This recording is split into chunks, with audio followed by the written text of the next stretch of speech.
Good morning dear student. आज के इस व्याख्यान में सभी विद्यार्थियों का स्वागत है।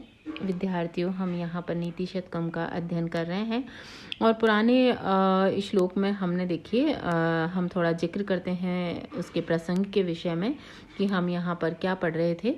तो मनुष्य धन के विषय में कवि बात कर रहे हैं और बता रहे हैं कि मनुष्य को उतना ही धन मिलेगा जितना उसके भाग्य में लिखा है। तो भाग्य की बात भी यहाँ पर हो रही है। चाहे वह मरुस्थल में रहे या सुमेरु पर्वत पर, सर्वत्र उसे उसके भाग्य अनुसार ही धन मिलेगा। इसलिए कवि उपदेश देता है कि धनवानों के सामने लोभ में आकर व्यक्ति को दीनता नहीं प्रकट करनी चाहिए। घड़ा चाहे कुएं में डाला जाए या समुद्र में, उसमें उतना ही जल आएगा जितनी की उसकी जल ग्रहण क्षमता है। इस प्रकार मनुष्य को भी उतना ही धन मिलेगा जितना उसके भाग्य में लिखा गया है। तो भाग्य के विषय में यहाँ पर चर्चा करी गई है कि जिसके भाग्य में जितना लिखा होता है उतना उसको प्राप्त होके ही रहता है। नेक्स्ट श्लोक हम पढ़ना प्रारंभ करते हैं। तो त्वमेव चातक धारो असि इति केसां न गोचरः किम अम्बोदरः अस्माकं कार्पण्योक्ति प्रतीक्षसे। यहाँ पर अन्वय से श्लोक का देखते हैं। अम्बोदर त्वम यानी तुम, एवं चातक धारा असि इति केसां गोचरः न अस्माकं कार्पण्योक्तिं किम प्रतीक्षसे। शब्दार्थ हम इसका देखेंगे। अम्बोधर यानी हे मेघ श्रेष्ठ, तुम ही चातकाधारः चातकों के आश्रय, असि यानी हो, इति यह केशाम गोचरा न कौन नहीं जानता, तत् तो फिर, अस्माकम हमारे, कार्पण्योक्ति दीन वचनों की, किम प्रतीक्षा से क्यों प्रतीक्षा करते हो। इसका हिंदी अनुवाद हम देखते हैं कि हे मेघ श्रेष्ठ, तुम केवल चातकों के अवलंबन हो ऐसा कौन जानता है, फिर भी तुम हमारे दीन वचनों की प्रतीक्षा क्यों कर रहे हो। यानी तुम हमारे दीन वचनों की प्रतीक्षा क्यों कर रहे हो, इसका हम एक बार व्याख्या करते हैं। जब कवि यहाँ पे कहना चाहते हैं कि सभी लोग जानते हैं कि चातकों का एकमात्र प्राणाधार मेघ ही होता है, तो फिर उसे चातकों की दीन पुकार की प्रतीक्षा किए बिना जल बिंदु दे ही देनी चाहिए। यदि चातकों की दीन पुकार के बाद ही मेघ जल बरसाते हैं तो उसका देना व्यर्थ है। इसलिए दाता को याचकों के दीन वचनों की प्रतीक्षा किए बिना दान दे देना चाहिए। यही उदारता का श्रेष्ठ परिचय है। तो यहाँ पर कवि ने बात करी है कि जब याचक दाता के ऊपर निर्भर करता है तो याचक के बिना मांगे ही दाता को दे देना चाहिए, क्योंकि जब अगर दाता उसको देगा नहीं तो याचक की जो याचक है उसको विनती करनी पड़ेगी, उसके बाद दाता उसको दान देगा।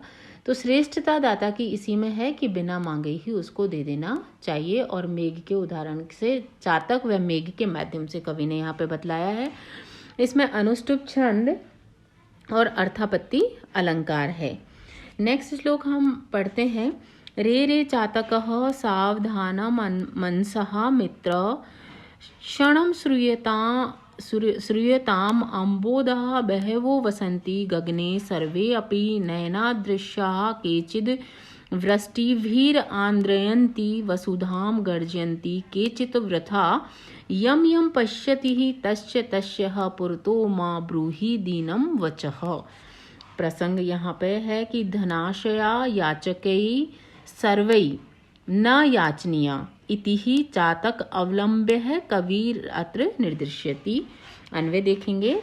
रे रे चातक त्वया सावधान मनसा क्षणं श्रूयताम् गगने बहव अम्बोधा वसन्ति परंतु सर्वे अपि एतादृशा न सन्ति केचित् वृष्टिभिः वसुधाम् आन्द्रियन्ति केचित् च वृथा गृजन्ति अतः यम यम पश्यति तस्य तस्य पुरतः दीनं वचनं मा ब्रूहि। आगे देखिए, इसका हम शब्दार्थ देखते हैं। रे रे मित्र चातक, हे मित्र चातक, सावधान मनसा सावधान मन से क्षणम थोड़ी देर श्रूयताम सुनो हे चातक, सावधान मन से थोड़ी देर सुनो।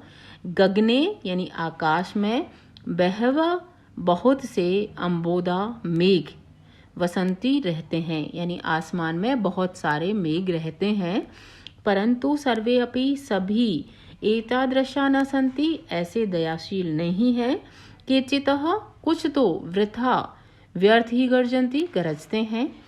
इसलिए तुम यम यम जिस मेघ को देखते हो, तस्य तस्यः उसके पुरतः सामने, दीनम वचः दीन वाणी माँ ब्रूहि मत बोलो। हिंदी अनुवाद देखते हैं। हे मित्र चातक, तुम सावधान मन से क्षण भर मेरी बात सुनो। आकाश में कुछ बादल, बहुत से बादल छाए रहते हैं, परंतु सभी एक समान कृपा करने वाले नहीं हैं। उनमें से कुछ तो वर्षा से धरती को भिगो देते हैं, कुछ व्यर्थ ही गरजते रहते हैं। अतः तुम जिस जिस मेघ को देखते हो, उसके सामने दीन वाणी मत कहो। इसका व्याख्या हम देखेंगे कि उदार दाता से ही याचना करनी चाहिए, या उससे याचना करना ही अच्छा रहता है। कंजूस के सामने हाथ फैलाने से कुछ नहीं मिलता।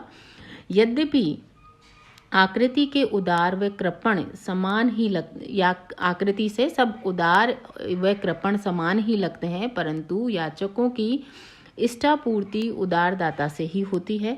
आकाश में सभी मेघ बरसने वाले नहीं होते, इसलिए चातक की इष्ट प्राप्ति तो जल बरसाने वाले मेघों से ही होती है।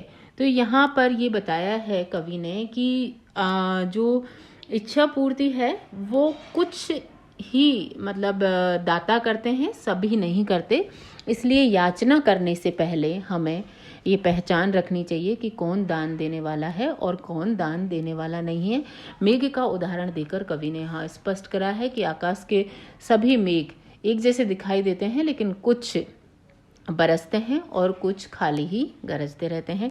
इसलिए याचना करने से पूर्व हमें विचार कर लेना चाहिए। छंद शार्दूल विक्रीणितम है और अलंकार यहाँ अप्रस्तुत प्रशंसा है। आज के इस व्याख्यान में इतना ही, और नेक्स्ट हम अगले व्याख्यान में अध्ययन करेंगे। धन्यवाद।